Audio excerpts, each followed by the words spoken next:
speaking truth to power, and reminding us that dare to struggle, dare to win is so important, because that is one of the examples, one of the victories that we have, that brother is out and his other comrades are out, and we have other examples of people being free. But this cannot happen without the power of the people.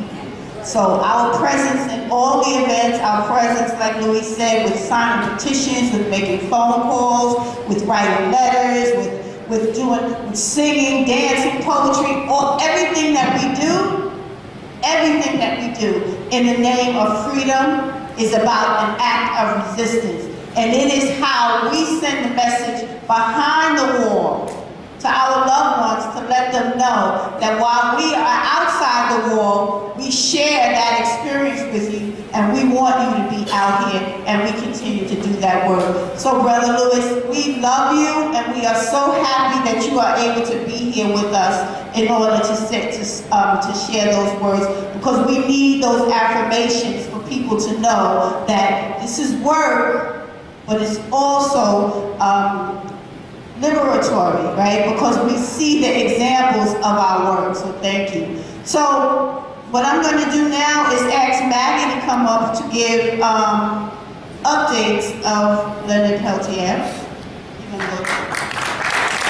Maggie is from the, we call it LPDOC, the Leonard Peltier Offense Defense Committee here in New York City. Thank you. Thanks everybody for coming this afternoon. We are part of a network of 25 events taking place between February 3rd and 8th in over 15, 16 cities in the United States and in 5 other countries. As many of you may know, Leonard was arrested in Canada and extradited under a very false affidavit on the 6th of February. That's why we're here today. Leonard is currently not in good shape. He has diabetes, high blood pressure. He's blind in one eye, partially because of a stroke he had. He has several other medical issues as well. He was transferred not long ago to Coleman Penitentiary in Florida. Somehow or other, Leonard doesn't qualify for their geriatric unit because during the transfer, he lost 5 years, 10 years rather. Leonard is actually 67 years old. They have him down as 57. So they don't put him in the geriatric center, and they're giving him a very hard time. They throw him into solitary for the slightest of reasons. In fact, recently they threw him into solitary and then said, oh, that was a mistake, sorry. They are also giving him trouble about monitoring his blood sugar. So, as you can see, Leonard is having a very, very tough time. We desperately need to get him in hospital. Nonetheless, this hasn't damaged his spirits. It hasn't broken him. It hasn't discouraged him.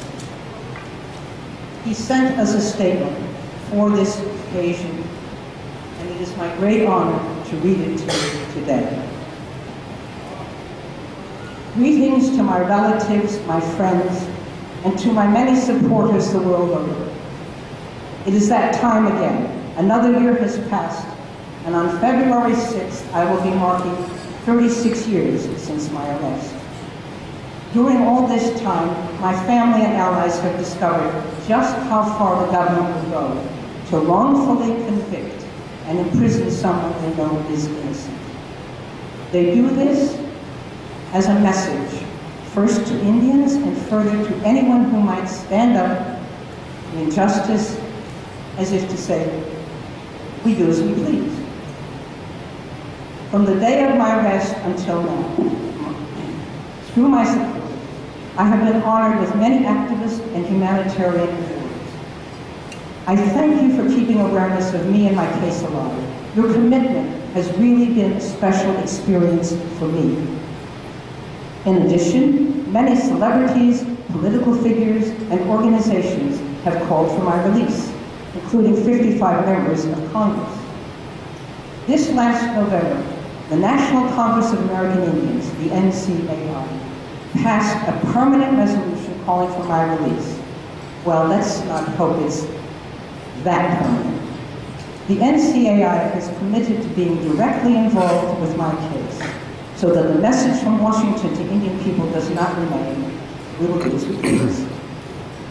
Still, despite all this attention, and with all the leaders and people of conscience calling for my release, I have been kept in this iron cage.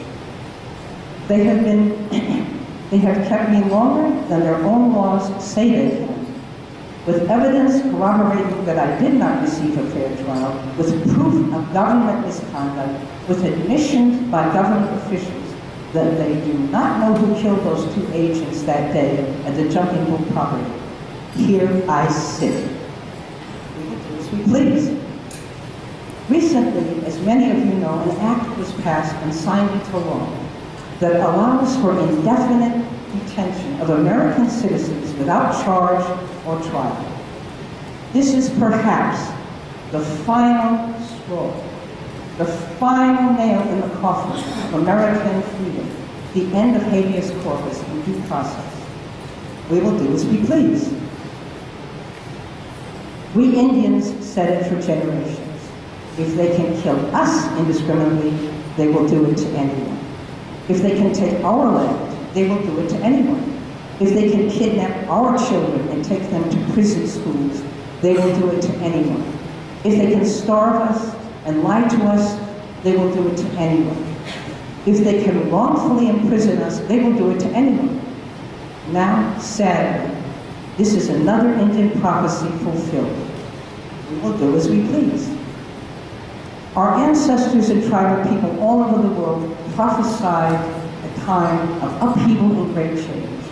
I believe that time is fast approaching. I believe a part of this is the government's ongoing overreach of its authority until the people rise up and tell Washington, you will not do as you please, we are not your slaves, we will not be subjugated, we will not steal our iron tip, we will not allow you to steal our liberty or our justice. My friends, my relatives, my supporters, be a part of this latest, perhaps the last Indian uprising. Make your voice heard. Be a part of the brave movement to come. The movement will change the course of human history.